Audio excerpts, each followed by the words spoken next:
लोकसभा चुनाव परिणाम के बाद एमपी बीजेपी की एक और अग्नि परीक्षा होगी। चुनाव के बीच मझधार में कांग्रेस से भाजपा में शामिल हुए नेता कार्यकर्ताओं को पार्टी में जगह देने की निगम मंडल बोर्ड और आयोग में खाली पदों पर इन नेताओं की नियुक्तियों के लिए भाजपा को काफी माथापच्ची करना पड़ सकती है, जिसे लेकर प्रदेश में सियासत तेज हो गई है। देखिए रिपोर्ट। लोकसभा चुनाव के बाद अब निगम मंडल बोर्ड और आयोग के खाली पदों को भरने के लिए बीजेपी को भारी माथापच्ची से गुजरना होगा। दरअसल लोकसभा चुनाव के पहले बीजेपी सरकार ने चुनी हुई 46 नियुक्तियों को तत्काल प्रभाव से निरस्त कर दिया था। साथ ही इलेक्शन मोड के बाद नई राजनीतिक नियुक्तियों पर जिम्मेदारी तय करने का निर्णय भी लिया गया था। एमपी लोकसभा चुनावी सियासत में 4 लाख से ज्यादा विपक्ष दलों के कार्यकर्ता और पदाधिकारियों ने बीजेपी का दामन थामा। अब बीजेपी के पहले से दावेदारी के साथ दल बदल नेताओं के एडजस्टमेंट का बड़ा टास्क बीजेपी के सामने है। इस पूरे मामले को लेकर प्रदेश की सियासत भी तेज हो गई है, जहां कांग्रेस नेताओं का कहना है कि भाजपा दूसरे दलों से आए हुए लोगों पर आश्रित है। कांग्रेस से आए हुए लोगों को प्रलोभन देकर बीजेपी में शामिल कराया गया। इससे मूल भाजपा के जो कार्यकर्ता हैं, उनकी अनदेखी की जा रही है।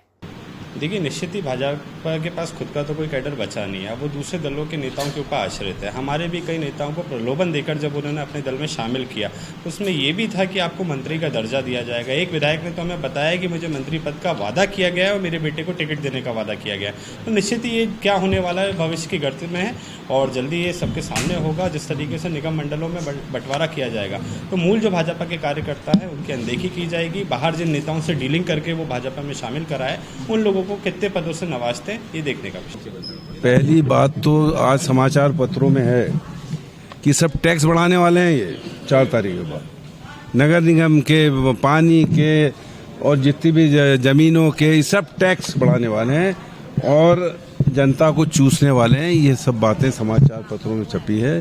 पहले तो हम इसका विरोध करेंगे पूरी ताकत से और ये पैसा ज़्यादा इकट्ठा करके ये निगम मंडल में लोगों को नियुक्तियाँ जो देंगे, पैसे देंगे। मैं समझता हूँ कि जहाँ तक बात की आपने कांग्रेस से जो गए हैं, उनका तो भगवान भी मालिक नहीं है। एक तो होता है ना कि वो भगवान मालिक है उनका तो भगवान ही मालिक। बीजेपी तो छोड़ो, भगवान भी उनका मालिक। तो सीएम तो सर आज से बैठ के करना शुरू कर रहे हैं और बजट की भी तैयारियां शुरू कर रहे हैं। तैयारी ऐसा है नहीं, बैठक के अलावा क्या करेंगे? बैठक ही कर सकते हैं जिसे लगे कि कुछ कर रहे हैं।